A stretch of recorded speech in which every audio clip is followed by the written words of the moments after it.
love kita.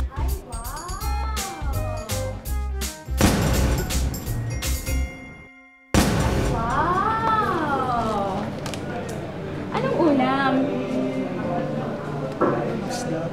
Isda. Si Kuya Kim ka ba? Kasi parang ulam mo lahat ng pagkain dito eh. Eh di ba para yan sa lahat ng staff at crew? Bakit mo binuksan, ha? Gutom ka. Feeling mo sa'yo lahat ng pagkain dito, ha? Hindi naman. Eh bakit mo binuksan? Tinitingnan ko lang naman. Tinitingnan, pero binuksan mo at inamoy mo at akmang kakainin mo. Alam mo ba kung anong tawag doon? Ano favorite song mo? Bakit?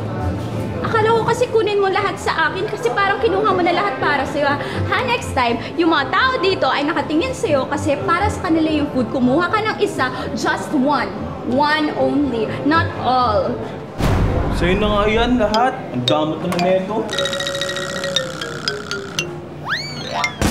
You know, Kamusta yung cheese the cheese and the steak is Kayo yung may utang sa akin, ah. Ano ba, bibigay ko na lang yung sarili ko sa'yo. Ay! Ha? Ha? Alam mo naman na Love kita. Cute mo pag nagagalit ka. Ba't ka tumatawa? Kasi natatawa ko, hindi kayo nagbabayad. Ha? Eh di okay lang kasi masaya ka na hindi kami nagbayad. Oh, May pambayad ka sa cheese sticks tapos hindi mo ako binabayaran. Hindi nga rin bayad to eh. Utang din yun. Bakit? Gusto mo bang ano? Ano? Majombag? Majombag? Bakit? Kasi naniningil ka na eh. Hindi ka maningil. Huwag ka maningil. Hindi ka maningil. Kami mag-ano kung kailan kami magbabayad sa'yo. At itong Ganun na cheese ngayon. stick, hindi pa bayad yan. Oo. Hindi ka magbabayad sa'yo. Hoy! Mahal na mahal kita!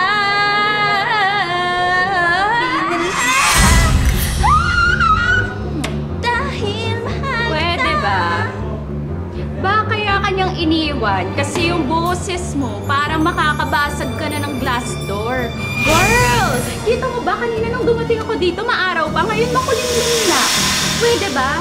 Malapit-lapit mo na mabasag tong mga ano natin eh, yung mga pagkain dito eh. Ano ba namang boses yan? Kanino mo nakuha yan? Nakuha ko lang naman to sa'yo. Sa akin. At sino nagsabi sa'yo maganda yung boses mo? At bakit ako? Naririnig kasi kita sa CR kumakanta. Never ako kumanta sa CR. At kung kakanta man ako sa karaoke kung saan ako yung nag-fully paid ng food and drinks and everything and friendly advice from your Portia. Bye!